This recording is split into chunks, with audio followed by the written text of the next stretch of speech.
نام نہیں لوں گا، کسی کا نام نہیں لینا چاہیے، اسی علاقے کا مولوی ہے میرے بھائیوں۔ اسی علاقے کا مطلب مجھوا ڈھونڈنے لگو، اس علاقے کا مطلب کسی جھارکھنڈ کا کام ہو۔ میرے بھائیوں سنو، قل ان کان آباؤکم وابناؤکم واخوانکم وازواجکم، اپنے باپ سے زیادہ، اپنی اولاد سے زیادہ، اپنے بھائیوں سے زیادہ رسول سے محبت، وازواج، بھائی سے بھی زیادہ رسول سے محبت ہونی چاہیے۔ ایک بھائی دوسرے بھائی کے لیے جان دے دیتا ہے۔ میرا چھوٹا بھائی مجھ سے کہتا روتے ہوئے آیا، کیوں آیا؟ فلاں آدمی نے مجھے میری ماں کی گالی دی، مولوی جدید کو بھی غصہ آ گیا، بھائی کو مارا تو میں نے بھی اس کو مارا۔ ایک مثال، جو بھائی بھائی کے لیے اپنی جان دیتا ہے، یہ بھائی بھائی کے لیے اپنی قربانی دینا گوارا کر لیتا ہے۔ سنو، اس بھائی سے بھی زیادہ رسول سے محبت ہونی چاہیے۔ اگر رسول کچھ کہے اور بھائی کچھ کہہ رہا ہو تو رسول کی محبت کو قربان نہ کیا جائے، بھائی کی محبت کو قربان کر دیا جائے، بھائی کی محبت کو چھوڑ دیا جائے، لیکن رسول کی محبت کو قربان نہ کیا جائے۔ اور ایک ایسا منظر میں تمہیں دکھانے جا رہا ہوں،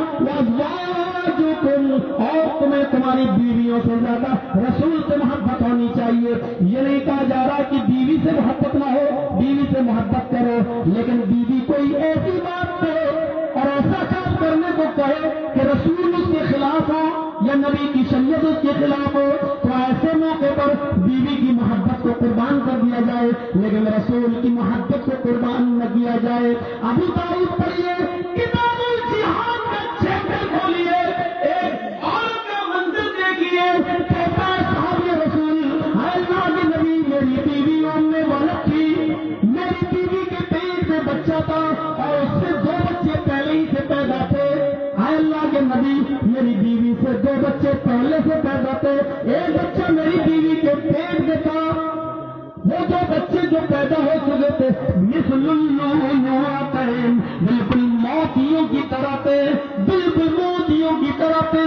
اللہ کے نبی، لیکن میری بیوی آپ کو گالی دیتی رہتی تھی، الٹا سیدھا بولتی رہتی تھی، جب بھی میں اس کو سمجھاتا وہ آپ کو گالی دیتی۔ میں کہتا آج نبی کے اوپر یہ آیت نازل ہوئی، وہ گالی دیتی، وہ آپ کو برا بھلا کہتی۔ ایک دن میرے دونوں بچے بھوکے تھے، دسترخوان پہ کوئی ہانڈی نہیں رکھی تھی، پکنے کے لیے میں نے کوئی انتظام نہیں کیا تھا، اس لیے کہ میں آپ کی محفل میں بیٹھا ہوا تھا۔ اے اللہ کے رسول، آپ نے قرآن کی آیت کی تشریح کرنا شروع کی، مجھے یہی دیر لگ گئی اس کو سنتے ہوئے۔ اے اللہ کے نبی، جب میں گھر پہ گیا تو میری بیوی آپے سے باہر تھی، چیختی رہی، چلاتی رہی، محمد کی بکواس سنتے رہتے ہو، بچوں کی فکر نہیں ہے، کھانے پکنے کی فکر نہیں ہے، بچوں کے پیٹ کی آتے قل اللہ پڑھ رہی ہے، اور تمہیں محمد کی بکواس کرنے کو فرصت نہیں ملتی۔ وہ جس نے باپ کو بیٹے سے، بیٹے کو باپ سے جدا کر دیا، جس نے بیوی کو شوہر، شوہر کو بیوی کو جدا کر دیا، تو اسی کی بکواس سنتے رہتے ہو۔ وہ ادھرمی ہے، وہ باپ دادا کا دین کیا ہے وہ نہیں جانتا، وہ سامی ہے، وہ بدین ہے۔ جب اس نے آپ کو گالی دی، میں چیز کر رہا لیکن وہ نہ مانی۔ اے اللہ کی نبی، آپ کو گالی دیتی رہی، اونٹ کو ذبح کرنے کا، اونٹ کو نہر کرنے کا خنجر میری آنکھوں کے سامنے پڑا تھا، میں نے اس کو بہت روکا لیکن وہ نہیں مانی۔ میں نے وہ خنجر اٹھایا، میں نے وہ چھڑا اٹھایا، میں نے وہ خنجر اٹھایا، اور اللہ کے رسول آگے پڑا، میری بیوی گالیوں پہ گالی دیتی چلی جا رہی ہے، میں نے دونوں ہاتھوں کا زور لگا کر وہ خنجر پورا کا پورا اپنی بیوی کے پیٹ میں داخل کر دیا۔ بیوی کا پیٹ پھٹ گیا، بچہ زمین کے اوپر گر گیا جو پیٹ میں تھا، اور چند لمحوں میں میری بیوی ٹھنڈی ہو گئی۔ اے اللہ کے رسول، میں مجرم ہوں، ایک قاتل کو جو سزا ملنی چاہیے، میں آپ کے دربار میں حاضر ہوں، میں نے اپنی بیوی کو مارا ہے، میں نے اس کو قتل کیا ہے، اور اس کو اس لیے قتل کیا کہ وہ آپ کو گالی دے رہی تھی۔ آپ تھوڑی دیر خاموش رہے، اور تھوڑی دیر خاموش رہنے کے بعد کہتے ساتھیوں، اے میرے صحابیوں سنو، اس آدمی نے کہا کہ وہ مجھے گالی دے رہی تھی، وہ میری شان میں حجو کر رہی تھی، وہ مجھے گالیوں پہ گالی دیتی جا رہی تھی، اس نے بہت ڈانٹا لیکن وہ نہیں مانی، اس کی گالیاں نہیں رکی۔ اس صحابی نے پیٹ میں مار دیا. میں اللہ کے سپاہی سے کوئی بدلہ نہیں لیتا. کائنات کے اندر صرف ایک انسان کی سزا، صرف ایک ہی کی سزا قتل ہے، اور وہ اس انسان کی سزا قتل ہے جو جناب محمد رسول اللہ کو گالی دے. اس نے اس عورت کو قتل کیا جو مجھے گالی دے رہی تھی، اس لیے اس سے کوئی انتقام نہیں لیا جائے گا، اس سے کوئی بدلہ نہیں لیا جائے گا. جاؤ، اس کا خون معاف کیا جا رہا ہے. اس نے اپنی بیوی کو اس لیے مارا کیونکہ وہ مجھے گالی دے رہی تھی.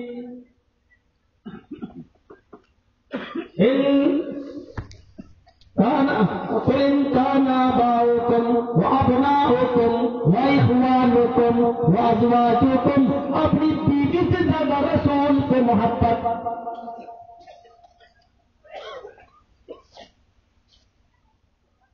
میرے بھائیوں، مردہ جانور کا گوشت شروع میں حلال تھا، ڈائریکٹ حرام نہیں ہوا. جنگ خیبر کے بعد اس کو یہ حرمت کیا ہے. نازلین محرم علیکم المیتۃ والدم ولحم الخنزیر وما اہل به لغیر اللہ. یہ بعد میں آئے نازلین. ایک صحابی کہتے ہیں جب مردے کا گوشت، مردہ جانور کا گوشت حلال تھا، مردہ کھایا جاتا تھا، تو میں مردہ جانور کا گوشت پکنے کے لیے لایا. میری بیوی نے اس کو پکا دیا، سب سے تیار ہو چکا ہے، دسترخوان لگا ہے، بچوں کے لیکن یہ صحابی مسجد میں بیٹھے نبی کا درس سن رہے ہیں. ابو داؤد پڑھیے میرے بھائیو، غور سے سنیے حدیث کو. وہ صحابی نبی کا درس سن رہے ہیں اور بچے اپنی امی سے کھانا مانگ رہے ہیں، کھانے کا مطالبہ. لیکن ماں اپنے بچوں کو سمجھا رہی ہے، بیٹے رک جاؤ، تمہارے ابو آنے والے ہیں، یہاں دسترخوان لگائیں گے اور کھانا کھائیں گے. تمہارے ابو بھی ہوں گے، کیا تم اپنے ابو کے ساتھ کھانا نہیں کھانا چاہتے ہو؟ بچے ابو کا نام سنتے ہیں، کھانے کے لیے تو تھوڑا رک جاتے ہیں، لیکن بار بار امی ابو کب آئیں گے، ابو کب آئیں گے. یعنی اس ابو کے کب آنے کا سوال ان کی بھوک کو بتا رہا ہے کہ کتنی شدید ہے. تھوڑی دیر میں باپ آتا ہوا دکھائی دیا، بچے مارے خوشی کے کہتے ہیں امی ابو آ رہے ہیں، امی ہم دسترخوان پر بیٹھ جائیں. دسترخوان پر بیٹھ جاتے ہیں، ماں بیٹھی ہے، بچے بیٹھے، کھانا رکھا ہوا ہے، ہانڈی کے اندر گوشت پکا ہوا رکھا ہے. باپ گھر میں داخل ہوتا ہے، صحابی رسول. ماں دوڑتی ہے، بیوی کیا ہوا؟ بہت دیر لگ گئی. یا اللہ کے نبی کوئی خاص درس دے رہے تھے، بچے کب سے بھوکے، تمہیں جلدی آنا چاہیے تھا، بچے آپ کے بنا کھانا نہیں کھاتے. فرمایا میری بیوی کھانا کہاں ہے؟ ہانڈی میں رکھا ہوا ہے، آئیے آپ کی دسترخوان پر بیٹھ جائیے. تو صحابی رسول کہتے ہیں ہانڈی کہاں ہے؟ کب وہ رکھی ہوئی ہے؟ صحابی رسول آگے بڑھتے ہیں، پکی ہوئے گوشت کی ہانڈی کو اٹھاتے ہیں اور دروازے کے باہر جاتے ہیں اور پوری کی پوری ہانڈی نالی کے اندر پھینک دیتے ہیں. پکا ہوا وہ کھانا نالی کے اندر بہا دیتے ہیں. ہانڈی بھی مٹی کی تھی، اس ہانڈی کو بھی اسی نالی میں پھینک دیتے ہیں. بیوی کہتی ہے آپ نے کیا کیا؟ بچے ان کی آپ سے قل اللہ پڑھ رہی ہے، بھوک سے ان کا برا حال ہے اور آپ نے کھانا پکا ہوا یہاں پھینک دیا ہے. فرمایا میری پیاری بیوی، آج میں اللہ کے رسول کے درس میں تھا، نہانا رسول اللہ صلی اللہ علیہ وسلم عن لحوم المیتۃ، اور آج اللہ کے رسول نے ہمیں مردہ جانور کے گوشت کے کھانے سے منع کر دیا ہے، مردہ جانور کے گوشت کو حرام قرار دے دیا ہے. میں اپنے بچوں کا بھوکا رہنا گوارا کر سکتا ہوں، لیکن محمد رسول اللہ کی نافرمانی گوارا نہیں کر سکتا.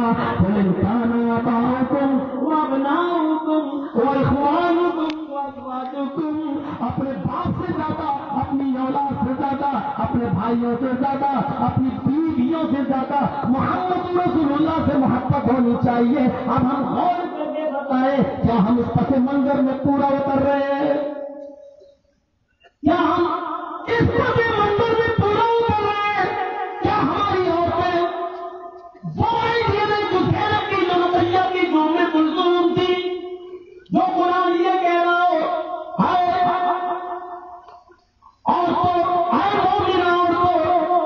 جب تم سے کوئی سوال کرے، تم سے کوئی آدمی کوئی چیز مانگے اور مومنوں کو دیا جا رہا ہے،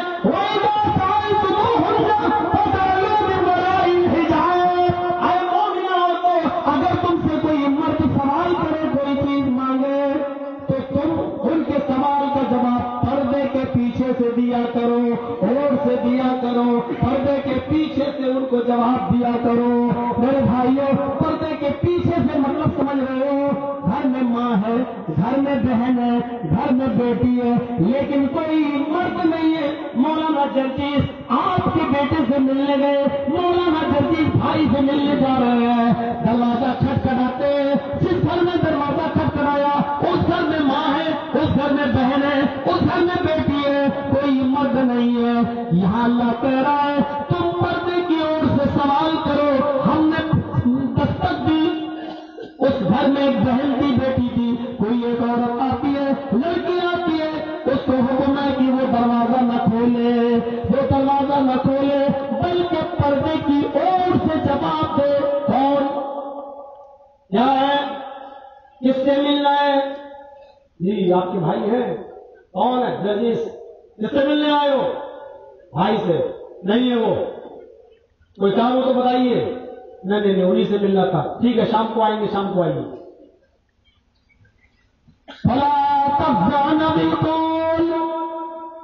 تمہارے قول میں, تمہاری بات چیت میں نرمی نہیں ہونی چاہیے, لچک نہیں ہونی چاہیے.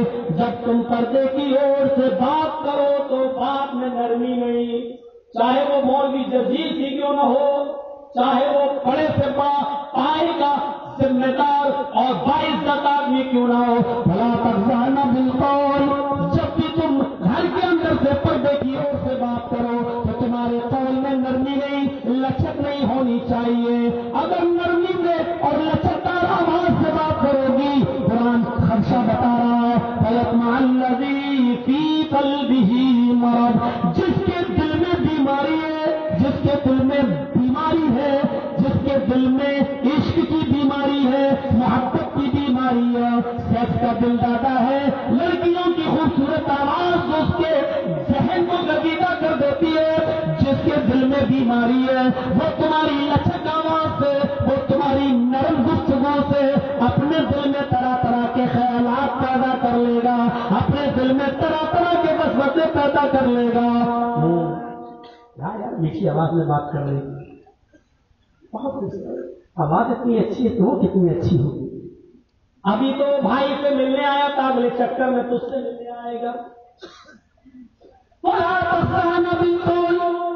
نرمی نہیں ہونی چاہیے. اب نرمی کا مطلب یہ بھی نہیں کہ بدتمیزی ہو. مولانا جرجیز نے دروازہ کر دیا. کون جرجیز؟ کیا کام ہے؟ تمہارے بھائی سے ملنا. حق نہیں, حق کیوں آیا؟ یہ معلوم نہیں کہ گھر میں کوئی نہیں رہتا ہے, بعد میں آیا چل چل. اب یہ بھی بدتمیزی کرنے سے منع کیا, لیکن نرمی بھی نہیں. ایکسکیوز می, دروازہ کھول, چائے پی. بھائی نہیں ہے پھر بھی چائے پلا رہی ہے, باپ نہیں ہے پھر بھی دروازہ کھول رہی ہے. تو اب مولانا جرجیز ایک مثال دے رہا ہوں, اب مولانا جرجیز اگلے چکر میں تیرے باپ سے ملنے آئیں گے, تجھ سے نہ ملنے آئیں گے, کیونکہ دروازہ تو تو نے کھولا ہے, میں وہ گفتگو کا گوشہ پیدا کر دیا ہے. مولانا جرجیز بھی کوئی فرشتے نہیں ہے, انسان ہے. مولویوں کو فرشتے کے روپ میں دیکھنے کی ضرورت مت کرو میرے بھائیوں. مولوی کو آپ فرشتہ دیکھنا چاہتے ہو, کیوں دیکھو گے آپ؟ کیوں؟ مولوی ایک انسان ہے, اس سے بھی خطائیں اور غلطیاں ہوتی ہیں, لیکن اس کو بات کا پکندر بنا کر رسوا کرنے کی اس کو مت کرو. اس کو انسان کے درجے میں رکھو, ایک انسانی فطرت اس کے اندر موجود ہوتی ہے. میرے بھائیوں, آپ اس کو رسوا کرے, ذلیل کرے, یہ صحیح نہیں ہے. لڑکی ایک انسان سے ہو سکتی ہے اور مولانا یہ بھی ایک انسان ہے. میرے بھائیوں, اللہ کے نبی فرماتے ہیں جس نے کسی کے عیب پر پردہ ڈالا, قیامت کے دن اللہ اس کے عیب پر پردہ ڈالے گا. قیامت کے دن اللہ اس کے عیب پر پردہ ڈالے گا. سلیمان ابن یسار ایک خلیفہ, ایک بادشاہ گزرے. سلیمان ابن یسار ایک خلیفہ, ایک بادشاہ گزرے. ایک بادشاہ کے پاس ایک بہت متقی اور پرہیزگار تہجد گزار آدمی آیا, اور وہ ایک دوسرے آدمی کی شکایت کرنے لگا. اے سلیمان, فلاں آدمی تمہاری بہت برائی کر رہا تھا, کہہ رہا تھا کہ اس کو بادشاہ کس نے بنا دیا, خلیفہ کس نے بنا دیا, وہ تو خلیفہ کے لائق ہی نہیں ہے. اچھا, میرے بارے میں ایسا کہہ رہا تھا؟ سلیمان ابن یسار نے کہا ہاں, بڑی برائی کر رہا تھا. تو وہ تمہاری. سلیمان کے صاحب نے اس آدمی کو بلوایا اپنے قاصد سے. وہ آیا کہنے لگا. سلیمان نے کہا سنو میں نے سنا ہے کہ تم میری بہت برائی کرتے ہو. اس کو کس نے خلیفہ بنا دیا, کس نے بادشاہ بنا دیا؟ وہ آدمی کہنے لگا یہ سب غلط ہے.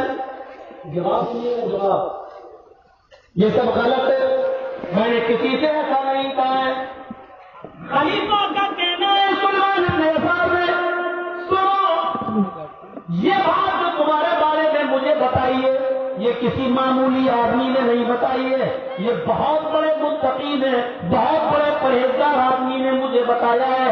اس کی فجر کی نماز کی پہلی تکبیر کبھی نہیں چھوٹتی. وہ تہجد گزار آدمی ہے, کبھی اس نے تہجد ترک نہیں کی, فجر کی نماز کی تکبیر اس کی نہیں چھوٹتی. ایسے متقی اور پرہیزگار آدمی نے مجھے بتایا ہے کہ تم میری برائی کرتے ہو. اس آدمی کا جواب سنو. آئے سلیمان ابن یسار شغل خور کبھی متقی نہیں ہو سکتا ہے. میرے پیٹھ کے پیچھے برائی کرنے والا کبھی متقی نہیں ہو سکتا ہے. آپ کے میرے پیٹھ کے پیچھے جس نے برائی کی اس کو آپ متقی کیسے کہہ رہے ہیں؟ کہ آپ کو یہ نہیں معلوم کہ قرآن کہتا ہے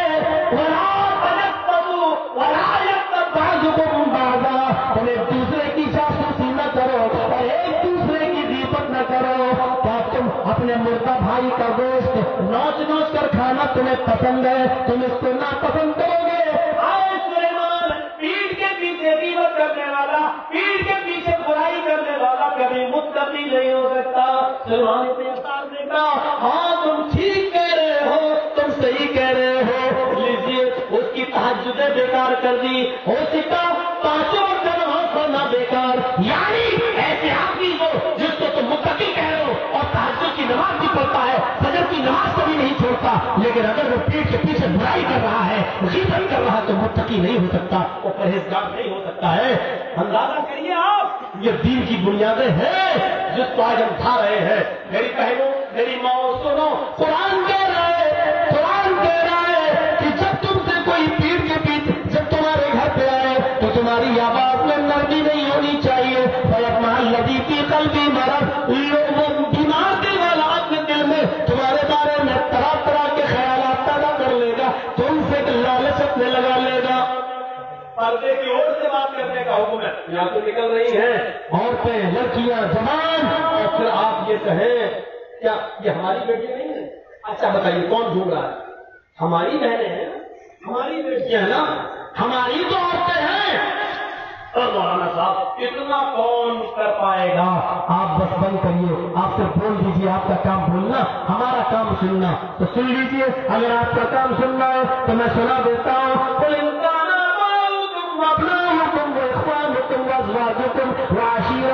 اور تمہیں تمہارا پورا خاندان اللہ اور اس کے رسول سے زیادہ محبوب ہے, تو پھر انتظار کرو اللہ کی طرف سے آ جانے والے کسی عذاب کا. یہاں ایک بوڑھی عورت انصاری خاتون سجدے میں سر رکھے ہوئے ہیں اور اس کا پورا قبیلہ, اس کا پورا خاندان میدان احد میں لڑ رہا ہے. اس کا باپ میدان جنگ میں, اس کا بیٹا میدان جنگ میں, اس کا بھائی میدان جنگ میں اور اس کا شوہر میدان جنگ میں. یہ خود بوڑھی ہے, 70 کے پار کوئی اس کی عمر ہو چکی ہے, اپنا سر سجدے میں رکھے ہوئے ہیں. الہ العالمین محمد رسول اللہ کو اس جنگ میں فتح نصیب فرما دے, کامیابی نصیب فرما دے. ایک نوجوان گھوڑا دوڑاتے ہوئے آتا ہے, ماں سجدے سے سر اٹھا لے, کہنے لگی کیا ہوا بیٹے, کیا میدان جنگ میں نبی جیت گئے, کیا محمد رسول اللہ کامیاب ہو گئے؟ کہا نہیں ماں, ابھی جنگ تو چل رہی ہے, ابھی ہار جیت کا فیصلہ نہیں ہوا ہے. تو پھر تو کیوں آ گیا ہے, میدان چھوڑ کر تو کیوں چلا آیا ہے, گھوڑا لے کر کیوں آ گیا ہے؟ ماں تجھے خبر دینے آیا ہوں. کہا کیا خبر؟ کہا ماں تیرا بھائی میدان جنگ میں شہید ہو گیا. میرے نوجوان بیٹے, میرا بھائی میدان جنگ میں گیا تو کیا ہوا؟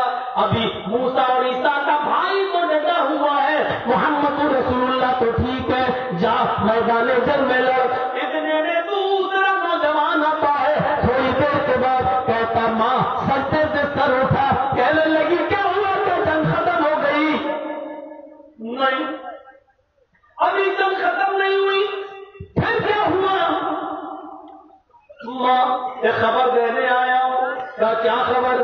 کہا ماں میدان جنت تیرا باپ قتل کر دیا گیا ہے, کلیجے پہ چوٹ لگی, کوئی بات نہیں, فاطمہ کا باپ تو زندہ ہے. ہاں ٹھیک ہے, لڑنے تو میدان جنت, ابھی چلنے تو. سجدے میں سر رکھے ہوئے دعاؤں میں دعائیں مانگ رہی ہے. اتنے میں تیسرا آیا, ماں سجدے سے سر اٹھا, بیٹے اب کون اس دنیا سے چلا گیا؟ کہا تیرا بیٹا میدان جنگ میں قتل ہو گیا ہے, تیرا بیٹا شہید کر دیا گیا. آنکھوں میں آنسو آ گئے لیکن زمین پر نہیں گرنے دیے.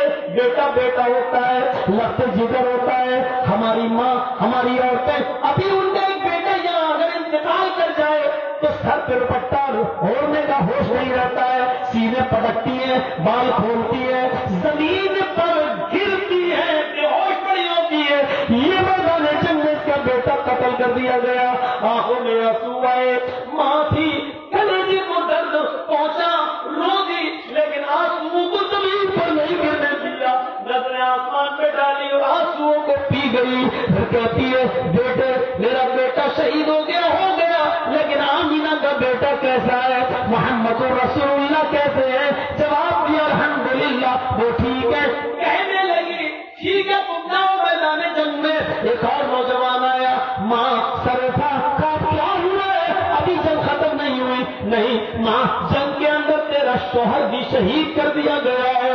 کلیجے پہ چوٹ لگی, سر کا سایہ ہوتا ہے, بڑھاپے میں سہارا بنتا ہے شوہر, لیکن آج وہ شوہر کی میدان جنگ میں قتل شہید. کہنے لگی بیٹا میرا شوہر میدان جنگ میں شہید ہو گیا ہے, لیکن آئی خدیجہ کا شوہر کیسا ہے, سودا کا شوہر کیسا ہے, عائشہ کا شوہر کیسا ہے؟ الحمدللہ وہ ٹھیک ہے.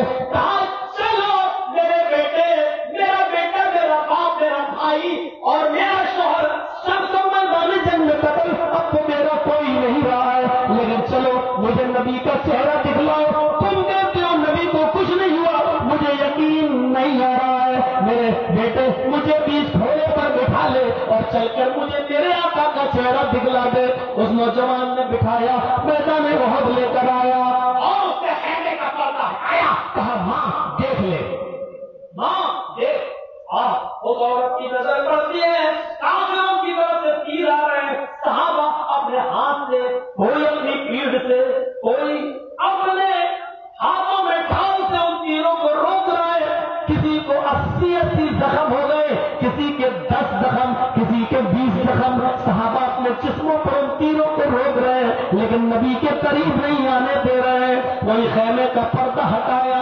دیکھ لے, تو کہہ رہی نبی کو کچھ ہوا تو نہیں, دیکھ لے اپنے نبی کو. خیمہ ہٹاتی ہے, بوڑھی تھی, اس نے جیسے ہی محمد رسول اللہ کو دیکھا وہ دیکھتی گئی اور مسکراتی گئی, دیکھتی گئی مسکراتی گئی.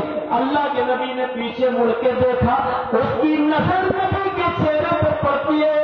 اس نے چہرے کی خوبصورتی دیکھی, وہ چہرے کے مصر کی عورتوں نے یوسف کو دیکھا, محمد رسول اللہ کو نہیں دیکھا.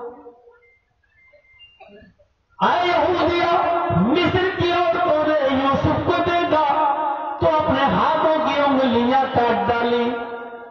اگر مصر کی عورتیں ہمارے شوہر کو جناب محمد رسول اللہ کو دیکھ لیتی, لو رأینا جمال حبیبی لقطعن قلوبہن, اگر وہ میرے نبی کو دیکھ لیتی تو انگلیاں نہیں بلکہ دلوں کو کاٹ ڈالتی, انگلیاں نہیں بلکہ دلوں پہ چھریاں چلا لیتی. اور پھر مثال پیش کی, آئے یہودیہ, مصر کی عورتوں نے یہودی, یہودیہ مصر کی عورتوں نے یوسف کو دیکھا تو اپنی انگلیاں کاٹی, لیکن مدینے کی عورتوں نے جب محمد کو دیکھا تو اپنا بیٹا میدان جنگ میں کٹوا دیا, اپنا شوہر میدان جنگ میں کٹوا دیا, اپنا باپ اور اپنا بھائی میدان جنگ میں کٹوا دیا.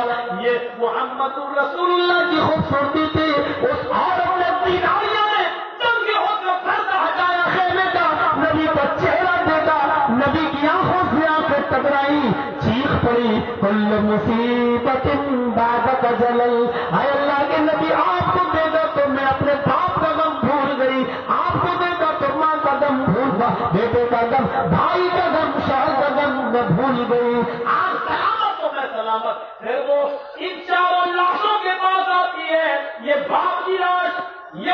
بیٹے کی لاش، یہ بھائی کی لاش، یہ شوہر کی لاش، ان چاروں لاشوں کے پاس آ کر بیٹھ جاتی ہے.